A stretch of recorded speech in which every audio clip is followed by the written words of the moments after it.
já está ao vivo, aguardando os seguidores entrarem.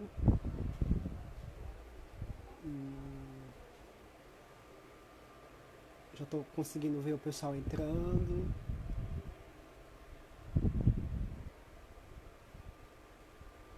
Esperando aqui o nosso convidado entrar e me chamar para a gente poder começar o bate-papo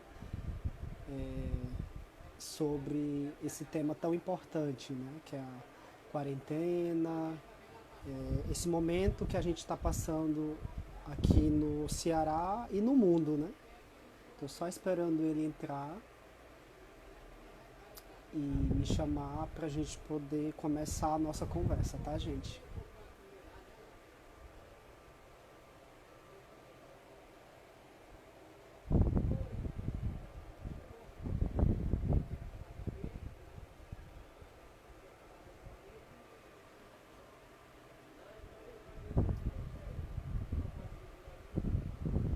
Pronto, o Rafael entrou.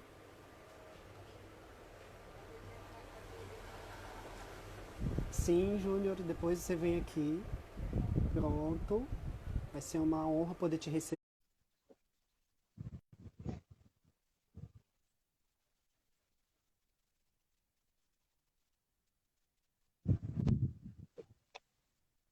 Pronto.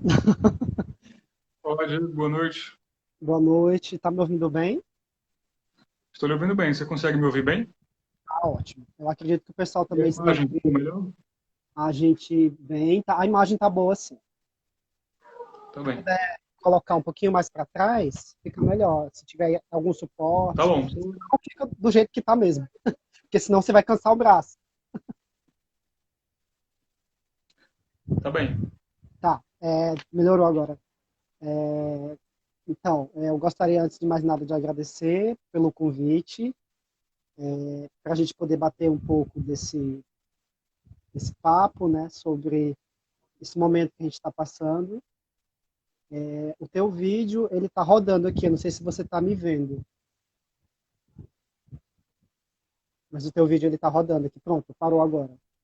O vídeo ele estava assim carregando. Tá me ouvindo? Travou agora a imagem. Eita, a imagem travou.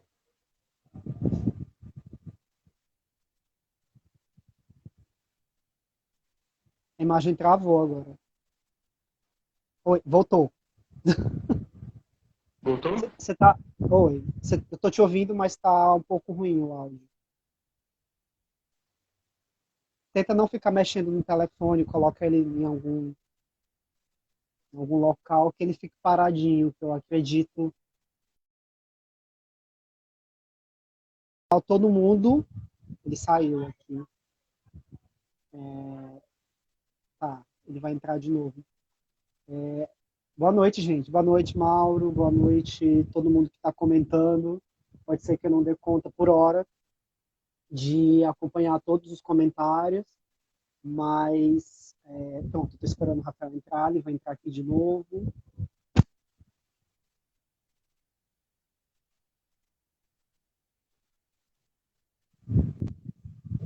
Olá, Pronto, Diego. melhorou. Oi, melhorou Boa agora. noite. Mais uma Boa noite. tentativa. Né? Você está com fone de ouvido? Não, né? Não. Fica melhor se eu colocar? Eu acho que o sinal do fone de ouvido é como se fosse um sinal de rádio. Tenta colocar o fone para a gente ver se melhora. Pode ser isso. Ok, você pode ir falando um pouco do projeto, né, do Acervo Mucuripe, enquanto eu vou pegando aqui o fone de ouvido, que eu estou escutando, e eu acho que as pessoas vão conhecendo um pouco do projeto, né?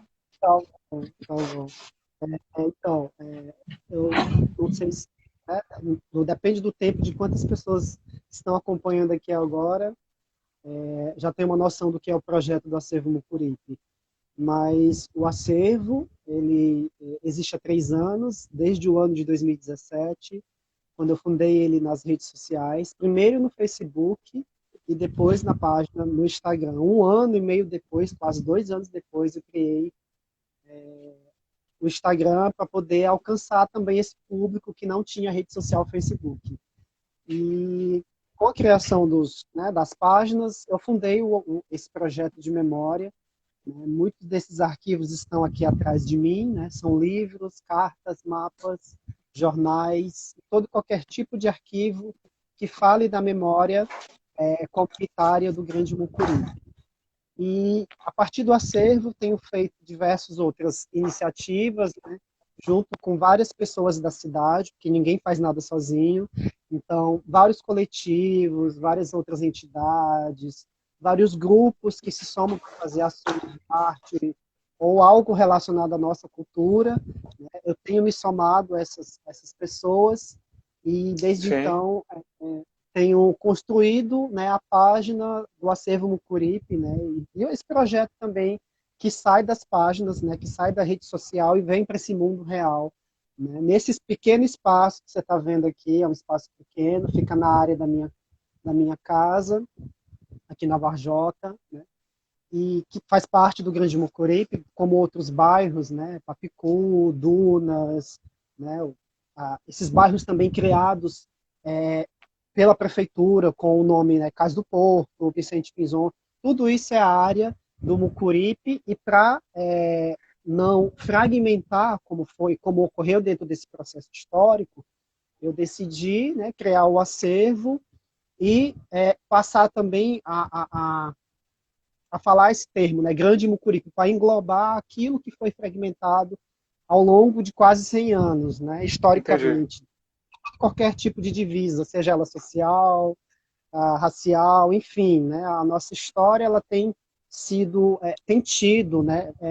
Tem sofrido uma profunda violência a partir dos processos de desenvolvimento que chegam aqui no Mucuripe, né? Nesse vilarejo que hoje é bairro, a partir dos anos 40 do século passado, ou seja, vem o porto, vem a indústria, aí vem, né, a ocupação da cidade de forma desordenada, vem a favelização, e está no que Sim. está hoje, né? O bairro todo que não mais se reconhece, né, enquanto pertencente ao Mucuripe. Então, o projeto do acervo é um projeto para contar um pouco dessa memória que foi fragmentada, tentar unir um pouco desses coletivos também que estão espalhados, né, fazer com que as pessoas também se reencontrem através da página, porque no Facebook são quase 8 mil pessoas e no Instagram são quase 5.600 pessoas. Então, soma aí umas 13 mil pessoas, né, que a gente acaba fazendo essa rede, né, já que não dá para 13 mil pessoas estarem juntas ao mesmo tempo, fisicamente a rede social, né, a página, ela faz esse papel também. E também divulgar um pouco daquilo de memória, né, um pouco, não muito, né, de memória que a gente Sim. tem, viva dentro da gente e dentro desses registros também, que eu vou encontrando, que as pessoas vão me compartilhando e eu vou postando aqui na rede social. Eu acho que agora o sinal está melhor. Né? Essa é a sua Que bom. primeira live. Isso, Né? a gente estava aqui, pessoal, na primeira conversa privada, né, falando, Diego, me explica que essa é a minha primeira live. Né? Então, eu estava treinando e tudo, ele me deu aqui a dica de usar o fone de ouvido. Tá melhor o meu áudio? Ficou bem melhor o áudio, a Ficou bem imagem também. melhor, Ele né? funciona como se fosse um sinal, né? Um sinal, Para uma antena captar o de Wi-Fi, né? televisão, né? Para captar o Wi-Fi e Tá bem. melhorar também a sintonia do celular. Quando eu te É, fiz esse convite, né, claro que eu sondei, né, um pouco também da sua rede social e vi também um pouco do seu trabalho, né, aquilo que eu já faço também, né, tem que ter um pouco de afinidade, além dos amigos em comum, enfim, dessa trajetória voltada para o social. E quando sim, eu te fiz esse convite, era assim, de forma muito tímida, né, era para a gente falar um pouco sobre isso que a gente está vivendo, né, que é sobre essa pandemia, né, que é bem complicada, uma fase bem complicada.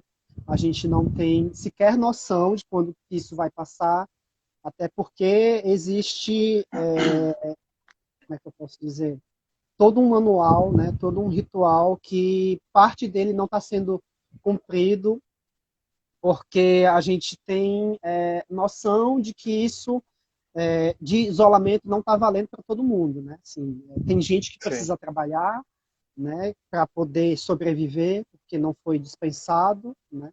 Porque precisa realmente se manter né, de um lado, do outro lado, a gente percebe que, historicamente, também o poder público ele se ausentou de muita coisa, de muitas ações, então seria humanamente possível tomar de conta agora de tanta gente, né, por mais que se dê esses R$ 600, por mais que se crie outras formas, né, enfim, eu acho que a gente está correndo atrás de muita coisa que foi perdida, né, de hospitais que já eram para estar prontos, né, de profissionais de Isso. saúde que eram para estar trabalhando.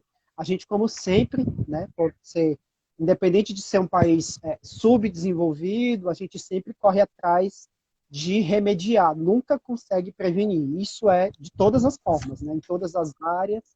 E a, todos esses problemas hoje eles culminam esse atual cenário que a gente tá vivendo, que é a pandemia do coronavírus. E falar sobre o coronavírus, né, em comunidade é complicado. Né? Eu moro em área periférica da Varjota, né? A gente fala de comunidade, né? Porque, existe muito um certo preconceito em falar periferia, em favela, né? Então Sim. vamos falar comunidade, né? Todo mundo aqui mora em comunidade e as pessoas elas não estão respeitando da forma que se deveria respeitar, como no Grande Mucuripe, a questão do isolamento social. O nosso tema, né? Para quem está entrando agora, esse é o Dr. Rafael Cunha. Ele é médico, né, cirurgião geral, especialista em gestão de saúde, é isso? Isso. Especialista em Gente, boa saúde. noite. Sim. Poderia falar um Posso pouco falar? sobre o que você está vivendo Olá, para quem está atualmente? entrando agora, gente. Para quem está entrando agora e acompanhando, a nossa live começou. Estávamos primeiro aqui fazendo teste de som, de internet, conversando, e o Diego de Paula, que está aqui conversando comigo, estava apresentando o projeto do Acervo Mucuripe. Conheci o Diego através das mídias sociais.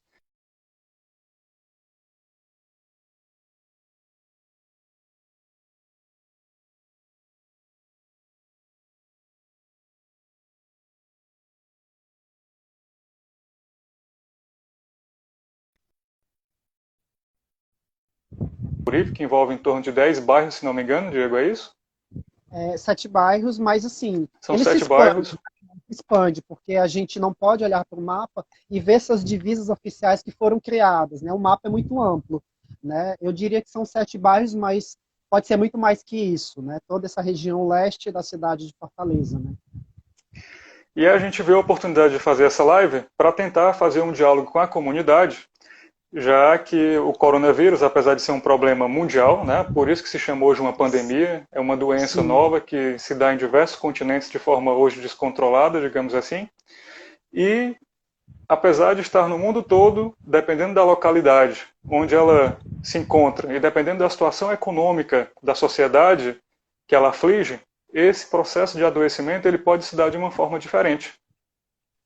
E aí, num país como o nosso, num estado pobre como o nosso, no Nordeste brasileiro, se torna importantíssimo que a gente faça esse trabalho de prevenção e de promoção de saúde, já que os nossos recursos são escassos para fazer o tratamento de toda a população se ela adoecer ao mesmo tempo.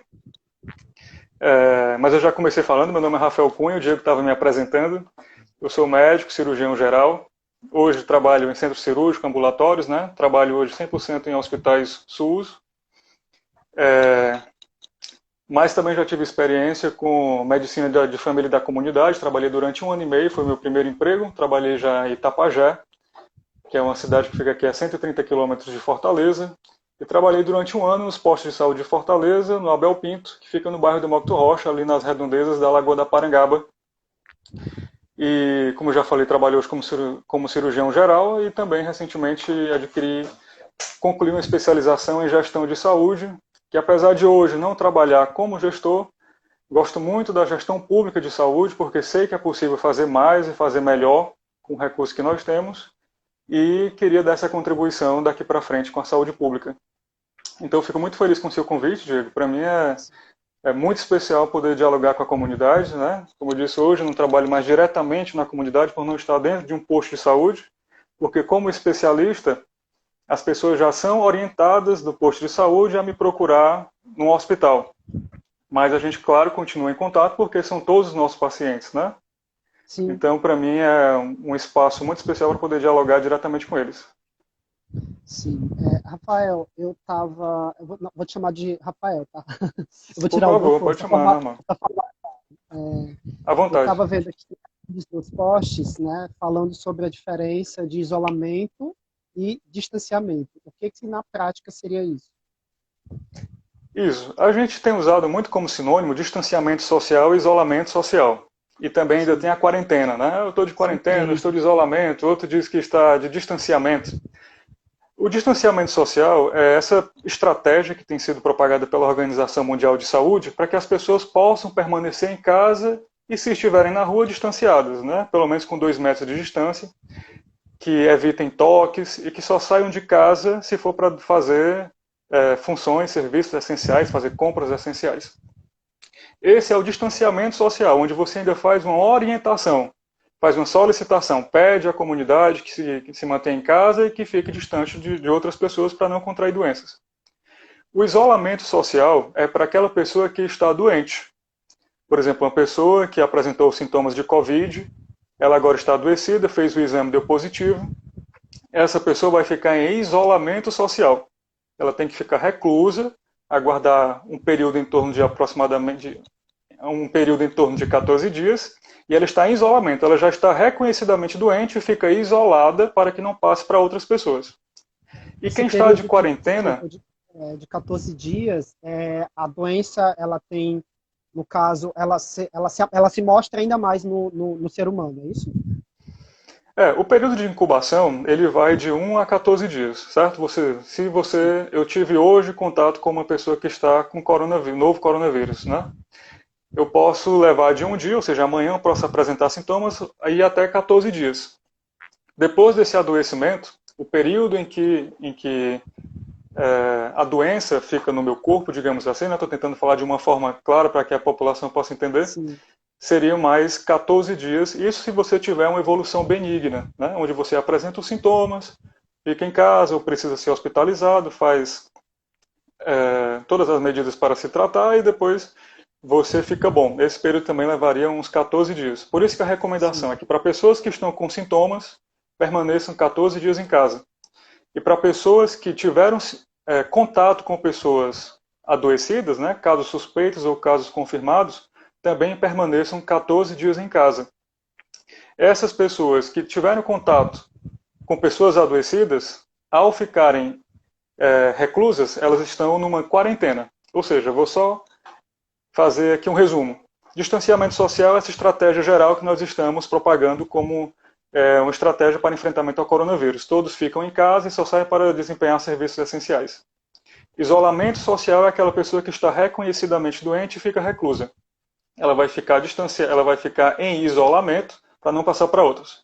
E estado de quarentena, aquela pessoa que teve contato com uma pessoa doente, mas precisa ficar também distanciada, né, reclusa, para que não passe para outras pessoas. Porque durante esses 14 dias, pode ser que essa pessoa que teve contato adoeça e transmita para outras.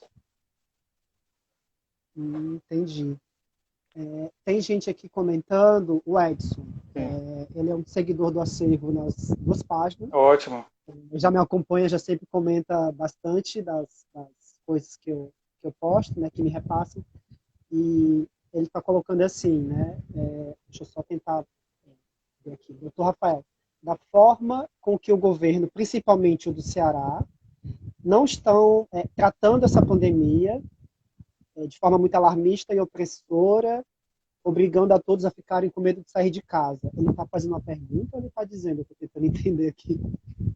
Eu acho que ele está perguntando se o governo do estado não estaria agindo de Não forma está muito tratando. opressora, Ah, sim, praticamente sim. deixar as pessoas com medo para que fiquem em casa, né? É Edson o nome dele? Sim, Edson. Oi, Edson. Edson, no começo eu estava bastante esperançoso quanto à situação do coronavírus, né?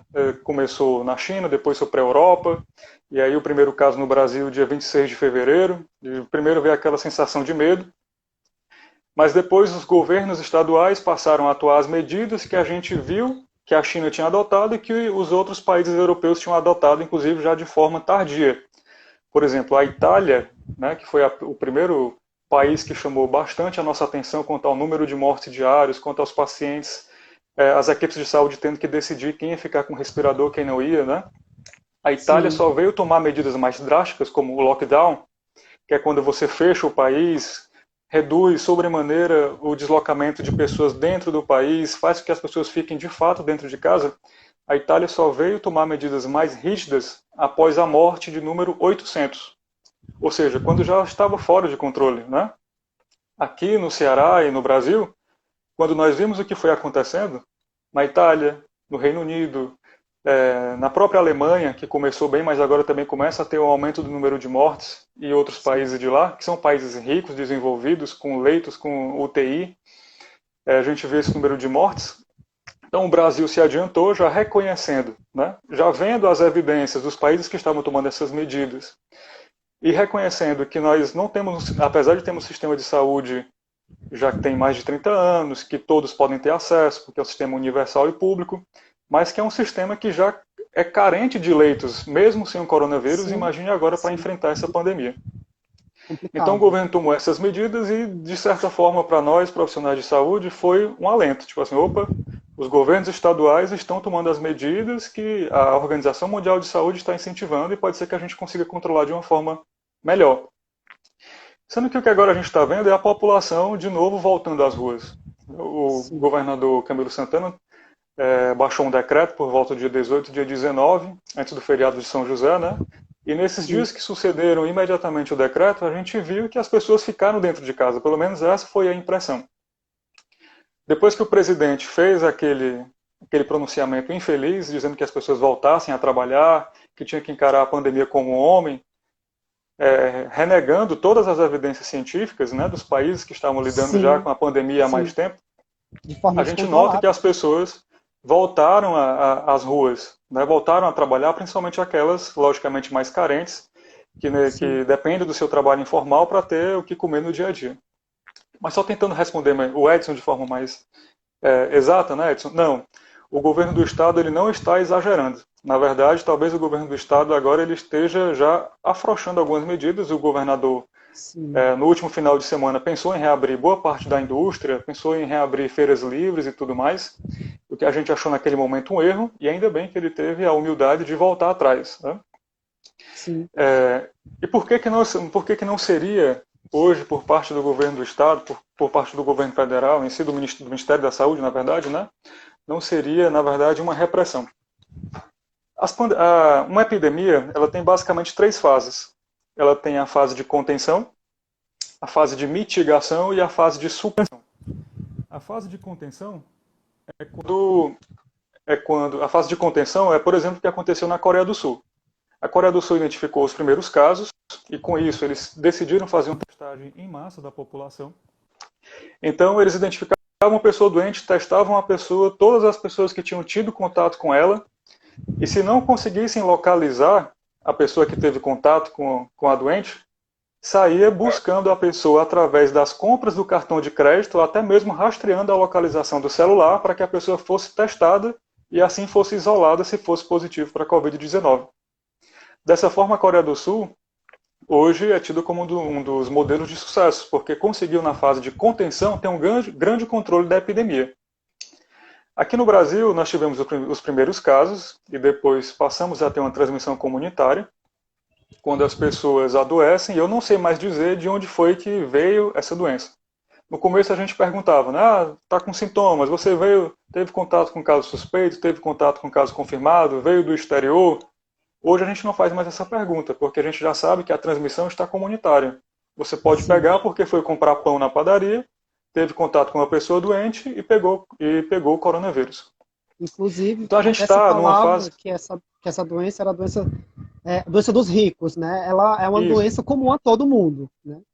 A gente não pode taxar essa doença como doença dos ricos. Ela vem, quando ela vem para Não, acabar essa doença, com a raça. Né? todos nós estamos expostos, né? Sim, Todos nós estamos sim. expostos. Uhum. Seja nos prédios do Meireles, seja nas casas do Castelo Encantado, hoje todos nós estamos expostos. E hoje nós estamos, continuando o pensamento, nós estamos na fase de mitigação. Passamos da fase de contenção, não conseguimos controlar, identificar as pessoas, fazer aquela cadeia, né, de contaminação. A gente já não Sim, sabe de onde a doença vem, onde é que você pode pegar. E estamos na fase de mitigação. O que é isso? É quando você reconhece que a doença já está sendo transmitida comunitariamente e tenta frear para que o seu sistema de saúde possa suportar. Como a doença é nova e as pessoas não têm anticorpos para ela, então muitas pessoas vão adoecer. Infelizmente, não estou desejando nada disso, claro, mas pode ser que eu pegue, que sim, você pegue, ou qualquer pessoa que está assistindo agora possa pegar também, é, porque não temos defesa, né, natural para sim. isso. Então, o que é que o governo tenta? Deixar as pessoas em casa, fechar o comércio para que haja um achatamento da curva. Que as pessoas vão provavelmente adoecer, mas que elas adoeçam durante um período mais prolongado, para que elas possam ir adoecendo e se curando e o sistema de saúde suportando. É isso que está tentando o governo e é essa fase que nós estamos hoje no Brasil, é de mitigação. Tentar fazer com que as pessoas adoeçam mais lentamente para que o sistema de saúde suporte. Caso aconteça de o sistema de saúde passar a não suportar mais, que a gente pode até daqui a pouco falar sobre isso, que é aceleração Sim. descontrolada, um nome que assusta as pessoas, né? A gente pode ir para uma fase de supressão. Então, contenção não conseguimos, estamos agora na mitigação. Se a população não ficar em casa, provavelmente não vamos conseguir também, e talvez tenhamos que passar para a fase de supressão, que é o que acontece, por exemplo, hoje na Itália, que as pessoas são obrigadas realmente a ficar dentro de casa, que a polícia está nas ruas, se ele pega na rua, pergunta o que é que você está fazendo, ele coloca para casa se você não estiver saindo para trabalhar com serviço essencial ou fazer alguma coisa que você tivesse que fazer realmente de forma obrigatória. Essa é a supressão, onde para realmente tudo, só funciona o que for básico à manutenção da vida, e a polícia pode inclusive pegar o cidadão, mandar para casa, e se a pessoa for pega na rua e não estiver se deslocando para um trabalho essencial, pode até estar cometendo um crime. É essa fase que a gente quer evitar aqui no Brasil. É porque o poder de polícia, a gente sabe que para as comunidades ela não funciona da mesma forma, né, ou na Intensidade, né? mesma intensidade com que ocorre numa área nobre da cidade. Né? Assim, a área, digamos que tenha, né, a comunidade, ela já é bastante estigmatizada, né? Então ela não vai chegar com carinho, né? Ela vai chegar realmente de Com forma certeza. muito repressora, e a gente não quer chegar nisso. Né? E eu queria trazer aqui alguns dados também, Diego, para o Edson e para as Sim, outras pessoas que estão nos sim, assistindo, né, que é falar em números. Né? As pessoas entendem muito, sim. talvez, quando nós falamos em números, ou então passem a entender quando a gente passar a conviver na prática com a tragédia que aconteceu e está acontecendo em outros países. São dados oficiais, né, de agora à noite, já depois que confirmaram as secretarias de saúde. Hoje nós estamos no Brasil com 17.857 casos, quase 18 mil casos a nível de Brasil, e aqui no Ceará, 1.445 casos, com 57 óbitos. O nosso Distribuído em primeiro vários caso, municípios. Né?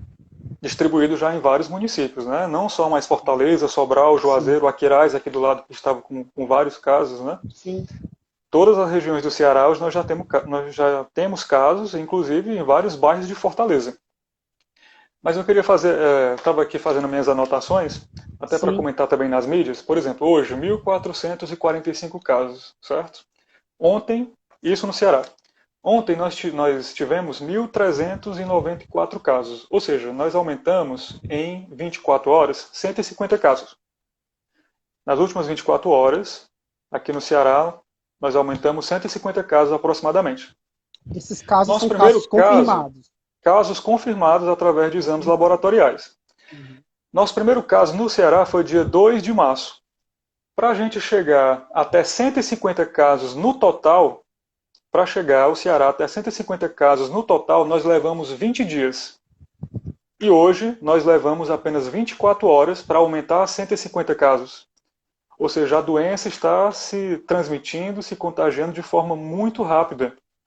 Eu fiz essa comparação aqui para o Brasil também.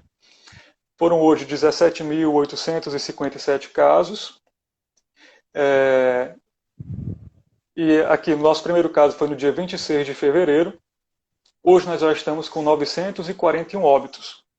De ontem para hoje, o Brasil aumentou 1.930 casos. Quase 2.000 casos em um dia no Brasil, tá certo?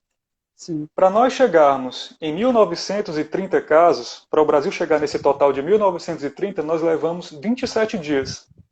O primeiro caso foi dia 26 de fevereiro, passamos 27 dias e chegamos a 1.930 casos.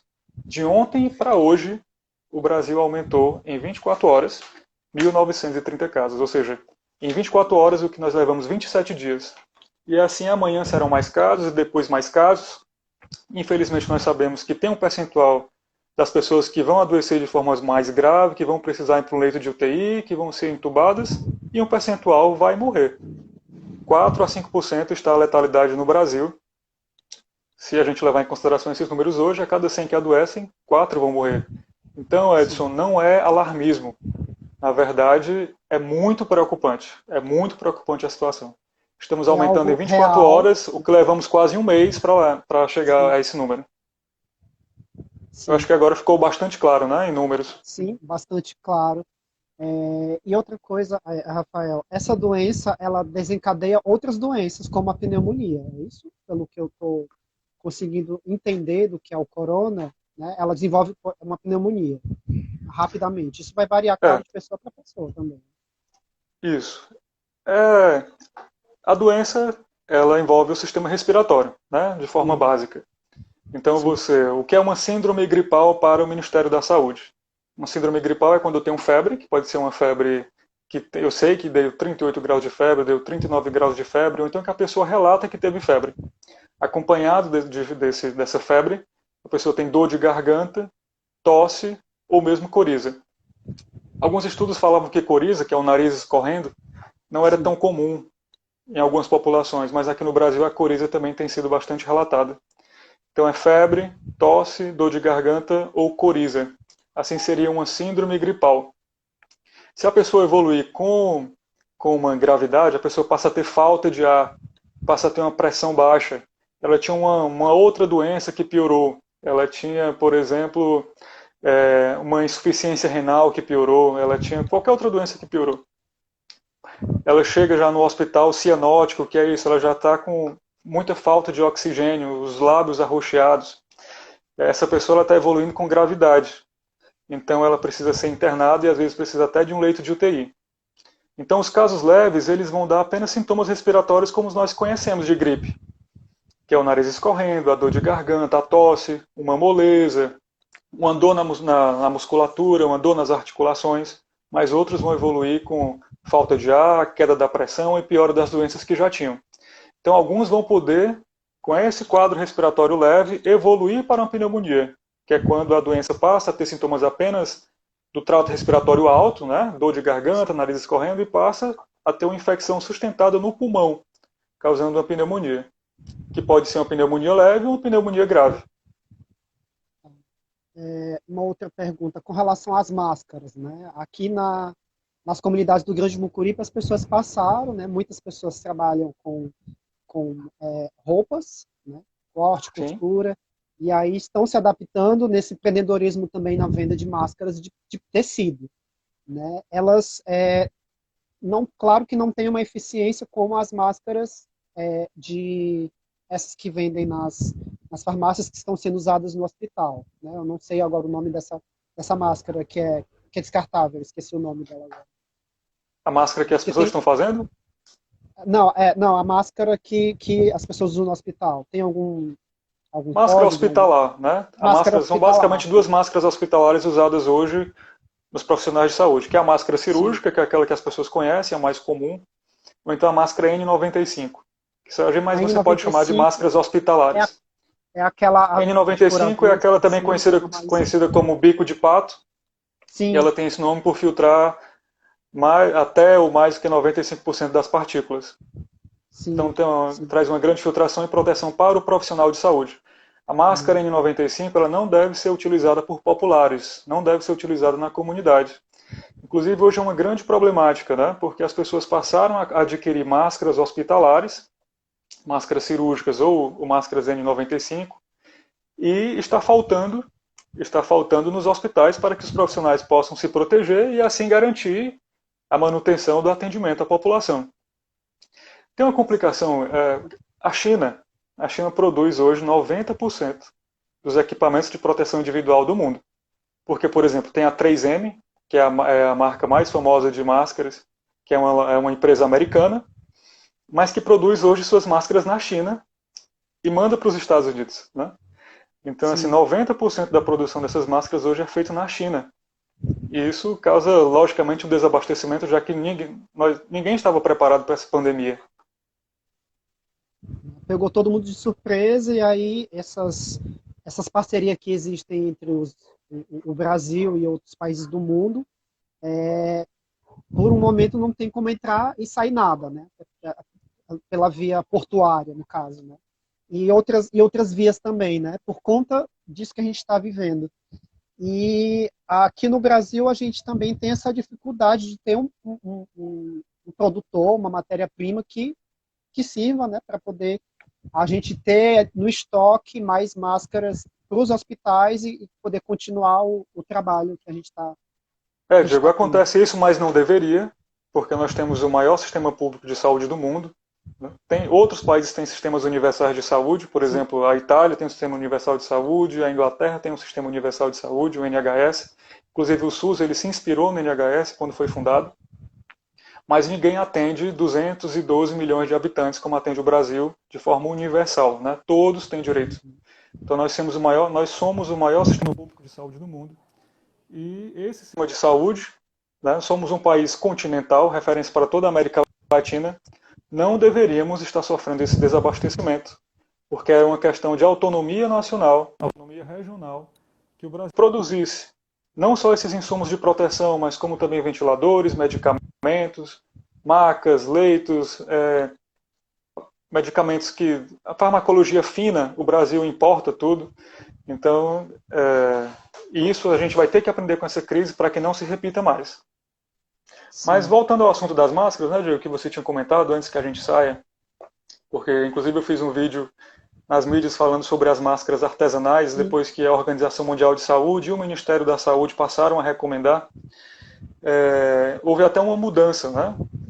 Porque no começo, é engraçado que, como a doença é muito nova, então, assim, todos os estudos que surgem ainda são estudos em pequenas populações. Por exemplo, falar de cloroquina, funciona, não funciona, nós ainda não temos resposta de forma segura, na verdade essa resposta deve vir depois. Então, às vezes, o que a gente está conversando aqui hoje, daqui a uma semana ou 2 semanas, podem ter novas recomendações da Organização Mundial de Saúde. No começo a gente falava, né, olha, não precisa sair de máscara, se você não tiver com sintomas, você não saia. Sim, E sim. agora, de repente, a gente faz um vídeo dizendo, gente, não, é todo mundo de máscara, né? Não, peraí, é sem máscara ou é com máscara, né?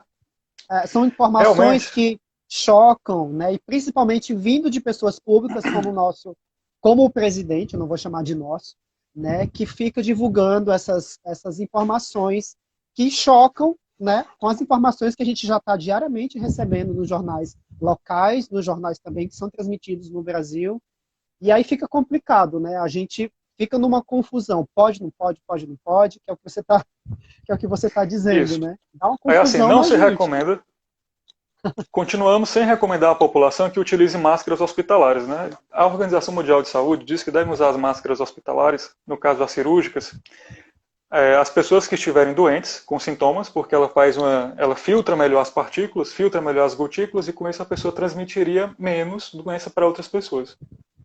Os familiares que estão cuidando daquelas pessoas que estão adoecidas, né, estão em casa com Covid positivo, ou são suspeitas, o familiar que está cuidando daquela pessoa também deve usar máscara cirúrgica para ter uma proteção maior, afinal de contas, se ela tem alguém em casa adoecida, tem mais chance de contrair a doença. E os profissionais de saúde, né, que estão realmente lá no front, lidando com as pessoas diretamente e precisam se proteger durante o atendimento. Essas são as recomendações para o uso de máscaras hospitalares. O que acontece? A gente analisou, a gente que eu digo mundialmente, né, foi se Sim, analisando de forma empírica que os países orientais eles conseguiram de uma forma mais rápida achatar a curva deles. No caso, a Coreia do Sul, o Japão, Hong Kong também, entre outros.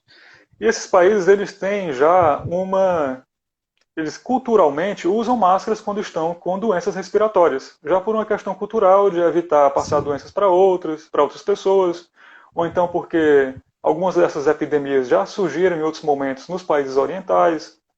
Então já há essa cultura. E a gente viu que eles tinham essa, não só pela testagem, mas também talvez o fato de usar máscaras pudesse ser feito com que eles achatassem a curva.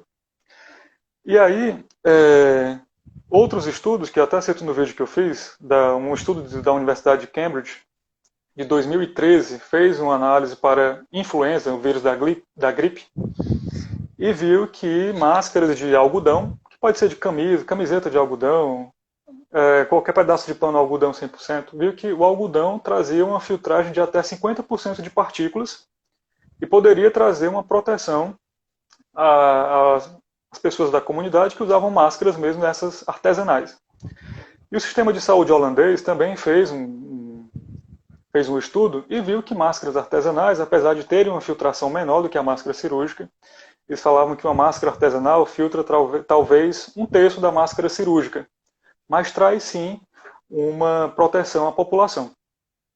Então, nesse contexto, onde não há máscaras hospitalares para todos, né, porque se as pessoas passarem a usar máscara hospitalar na rua, vai faltar para os profissionais, e as pessoas ao mesmo tempo precisam se proteger, passou a ter a recomendação de que todos utilizassem máscaras. Os profissionais de saúde e aqueles que estão adoecidos, né, usem máscaras cirúrgicas, e é que as pessoas que estão assintomáticas, ou seja, sem sintomas, possam usar também as suas máscaras artesanais, de pano, de tecido. Que assim elas estariam trazendo uma proteção principalmente para não transmitir. As pessoas que estão assintomáticas, eu estou sem sintomas, vou sair à rua, não tenho como me proteger, estou saindo apenas para fazer um serviço essencial, para ir ao supermercado, para ir à farmácia, coloco minha máscara de pano, posso estar me protegendo em algum nível e posso estar, caso esteja com o vírus, mas não esteja com sintomas, posso estar protegendo a pessoa que vai me vender o pão, o caixa da farmácia, para que a gente não transmita essa doença. Porque também são muitos dados, né? Eles vêm vindo da cabeça, a gente vai repassando para vocês. Teve um estudo da Science que viu que até 79% das pessoas são assintomáticas. Ou seja, de cada 10 pessoas doentes, 8 podem não ter sintomas e estar transmitindo a doença. Então, se essa pessoa tiver de máscara, ela está protegendo aos outros. E se todos tivermos de máscara, com alguma barreira que seja, nós estaremos nos protegendo todos em conjunto, coletivamente. Então, qual é a recomendação hoje? Que a população saia de máscara à rua e, se for da comunidade, sua máscara de pano.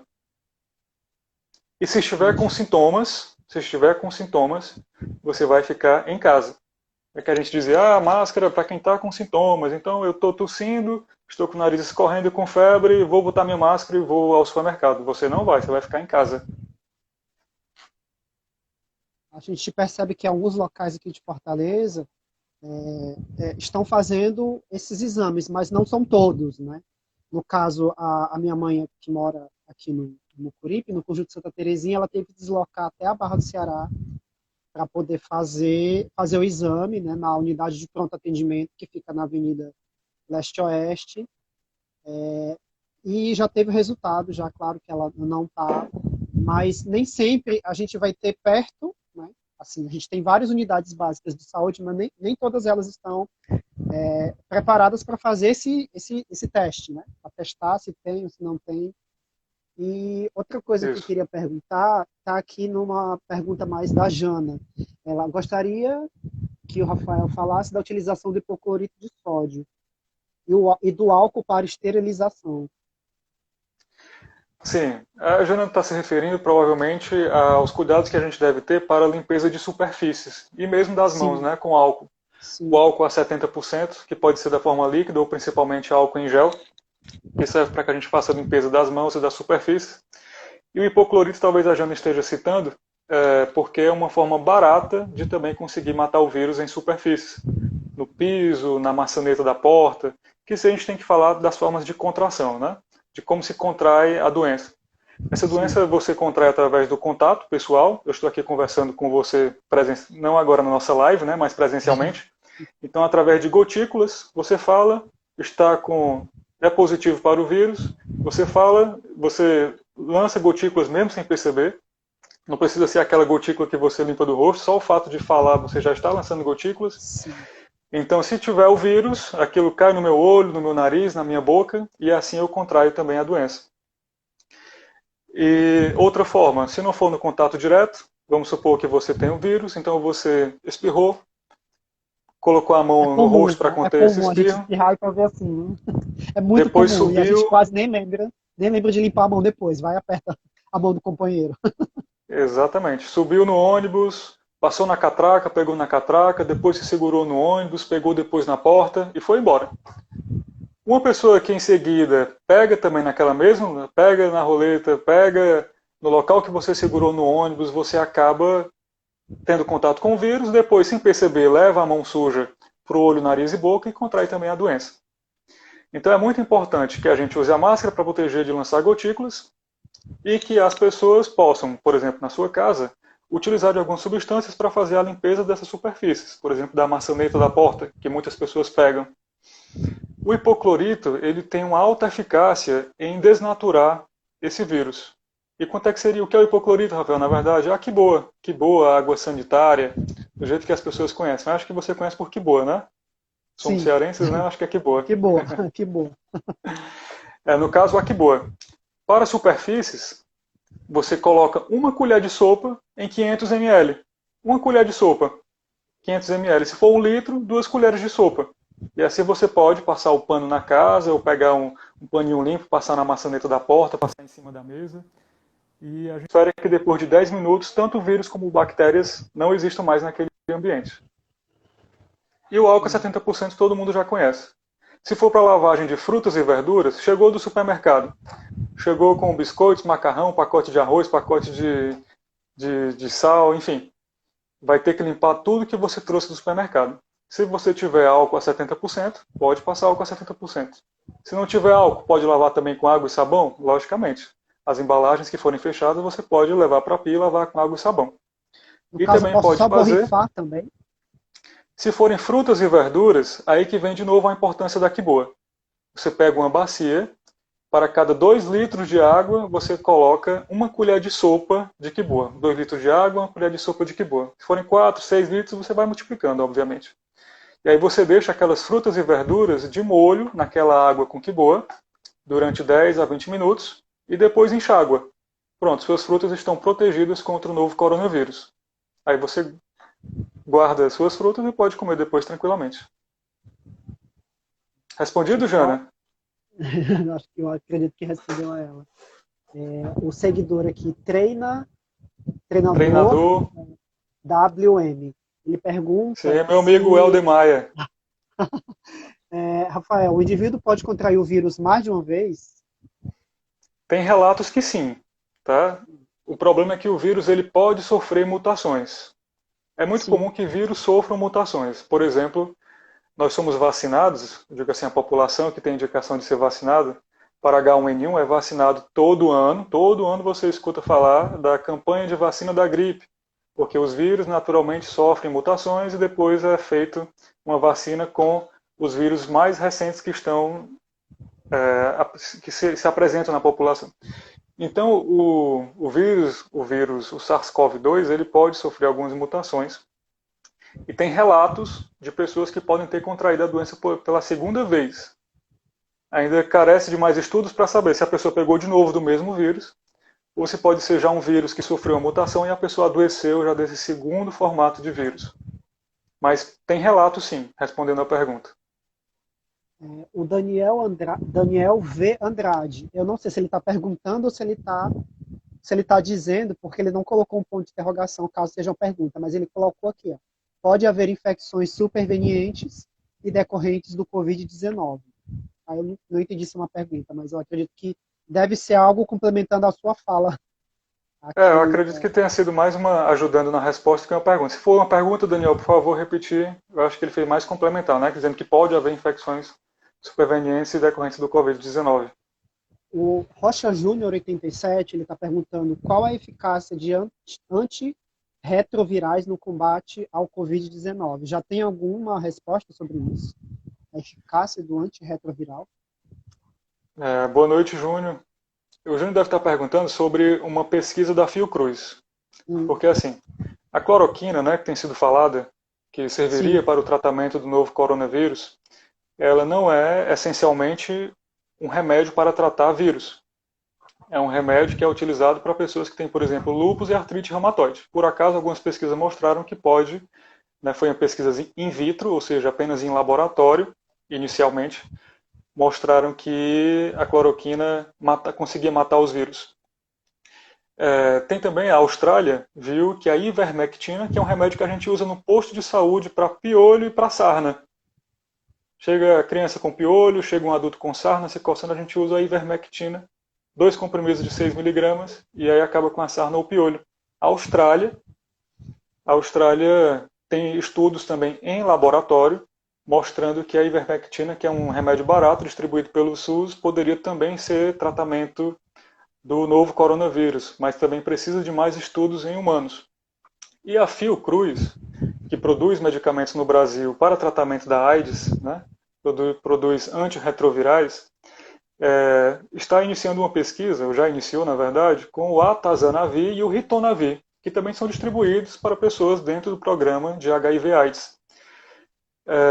Esse estudo ele parece fazer muito mais sentido porque ele está utilizando já remédios que servem para acabar com o vírus, né, para tratar doenças virais. Ele age em algumas proteínas do vírus que impedem que o vírus se replique. Então ele começou a selecionar remédios que poderiam atuar em proteínas já conhecidas do novo coronavírus, e testou em laboratório. Então teve bons resultados para atazanavir e ritonavir, inclusive sendo superior à cloroquina, sendo que ainda são estudos em laboratórios. Aí mostrando uma boa eficácia em laboratório, esses remédios passam depois, em uma segunda fase, a ser testados em humanos, e depois nós podemos ter conclusões. No momento, ainda não temos nenhum tratamento milagroso para o novo coronavírus. a gente tem Mas mais, eu acho um estudo promissor, o estudo da Fiocruz. a gente tem mais ainda de live, mais 10 minutos. Eu vou tentar aqui perguntar mais duas perguntas que foram feitas. Certo? Realmente, o Daniel V. Andrade ele estava perguntando: pode haver infecções supervenientes decorrentes do Covid-19? Como é uma doença tão nova, né? O que a gente poderia responder para isso? Sim, acho que eu estou entendendo se podem ter, se outras doenças infecciosas podem se somar ao caso a Sim, Covid-19, né? O nome do sim, vírus é o SARS-CoV-2 e o Covid-19 é o nome da doença.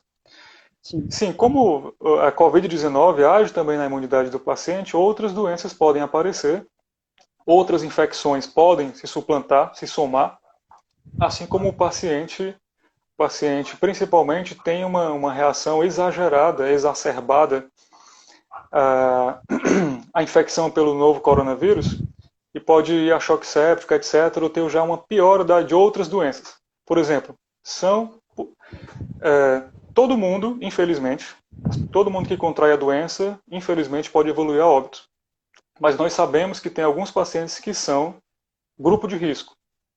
Quem são esses pacientes? Pacientes com hipertensão descontrolada, pacientes com diabetes descontrolado, pacientes que são cardiopatas, ou seja, já tiveram infarto, por exemplo, pacientes que têm arritmias cardíacas, grávidas que estão em gestação de alto risco, pacientes que são imunodeprimidos, que tomam remédio porque tem algumas doenças que autoimunes que atacam o próprio corpo.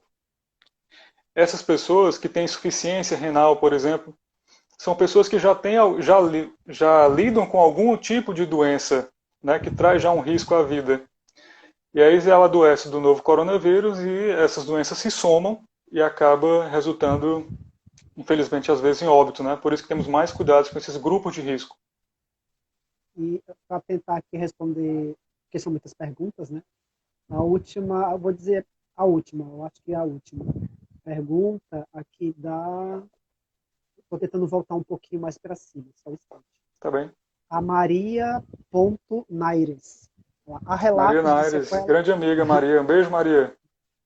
Ela está perguntando se há relatos de sequelas para os curados da Covid-19 e quais seriam essas sequelas. Quando tudo isso passar, quando tudo isso passar, nós teremos dados mais fidedignos para falar sobre sequelas do novo Sim, coronavírus, né? com mais propriedade, né? A gente ainda Ainda está estamos tudo muito novo, né? contabilizando os casos, o número de óbitos e todo dia surgem novos sintomas que poderiam ser também ligados ao novo coronavírus. Mas como a gente sabe que as pessoas que evoluem com pneumonia grave por conta do coronavírus, que tem um grande processo inflamatório no pulmão, esses pacientes vão poder evoluir depois com fibrose de parte do pulmão, fibrose de um percentual do pulmão, e podem no futuro precisar utilizar medicamentos pelo resto da vida, bombinhas, né? A Ter fibrose mais seria cansaço. algo que dá Fibrose é um fotocopiar. processo cicatricial, houve grande inflamação naquele tecido pulmonar, parte se recuperou e você conseguiu sair daquela fase, ficou curado, mas pode ter ficado uma sequela. Pode haver uma fibrose, que é tipo uma digamos que seja uma cicatrização daquela parte do pulmão que ficou inflamado, e aí a parte que era saudável continua recebendo o oxigênio, fazendo essa troca com gás carbônico, mas uma parte pode virar apenas uma cicatriz no pulmão e não conseguir fazer mais essa troca. Então a pessoa pode ser que no futuro desenvolva, tenha mais facilidade de ter falta de ar, fazer alguma atividade física, precisar fazer, como eu falei, bombinhas pelo resto da vida, uso de alguns medicamentos. Estou sempre tentando falar em linguagem popular para que as pessoas entendam, né? Sim, sim. Então pode sim ficar sequelas, no momento mais sequelas em relação à inflamação do pulmão, mas depois a gente vai poder afirmar isso com mais segurança. Eu percebi que ao longo do vídeo aqui da live, você falou em vídeos. Esses vídeos que você disse que né, fez uma produção, eles estão aqui no teu Instagram, estão em YouTube, onde é que eles estão para a gente achar? Não foi uma produção, sabe, Diego? As pessoas Sim. querem chamar de Diego, às vezes ficam chamar de acervo. Sim. Pode chamar Diego. Tá bem. Foi só um vídeo, o único e primeiro vídeo que eu gravei falando das máscaras, Entendi. né? Porque o Sim, que acontece? A gente, digamos que eu seja bem presente nas mídias, gosto muito de escrever, sim, gosto de falar sobre política e saúde nas minhas mídias. Sendo que muitas vezes a gente fica conversando apenas com as mesmas pessoas, né? Eu escrevo para você, você consegue ler e entender, mas a sim. gente sabe que nas últimas eleições, nos últimos tempos, devido mesmo ao grau de entendimento da nossa população, infelizmente, as pessoas tendem a se comunicar de forma mais fácil, isso é natural, através de vídeos ou mesmo de áudios, né? Muitas vezes Sim. recebendo inclusive fake news, etc. Uhum. Então eu pensei agora, não, a partir de agora, eu acho que como essa mensagem tem que chegar a todos, como eu não posso apenas ficar falando nas minhas mídias, para as pessoas que me acompanham e que conseguem me entender, a gente tem que encontrar meios de conversar com a população. Isso vai se Sim. dar, com certeza, através de vídeos, de áudios, né? Claro que sempre se identificando. Também tem alguns áudios que a gente recebe que são, na verdade, às vezes amedrontando as pessoas, né? Sem a pessoa se Sim. identificar. Isso não é bacana. Eu estou falando Causando de um coisas terror, né? oficiais, levando informação de qualidade às pessoas. Então eu Sim. gravei um primeiro vídeo, Diego, sobre o uso de máscaras.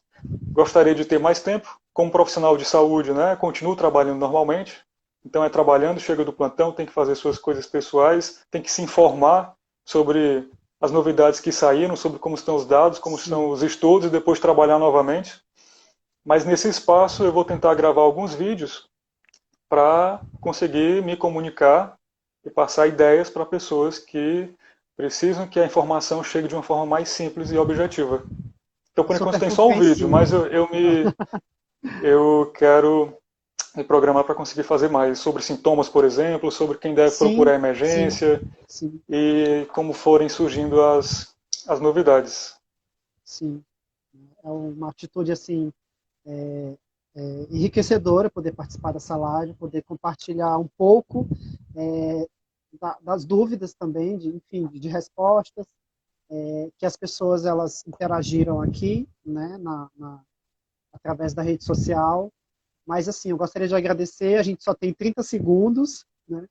E mais uma vez, assim, Obrigado, muito pessoal. obrigado a todos que nos acompanharam. Né? A gente tem aí a página do Rafael, né, no Instagram, e tem uma página também do Acervo Mucuripe no Facebook e aqui no Instagram, né, mais 10 segundos para acabar o vídeo. Muito obrigado, É Rafael. isso, Diego. Obrigado e eu espero depois fazer uma visita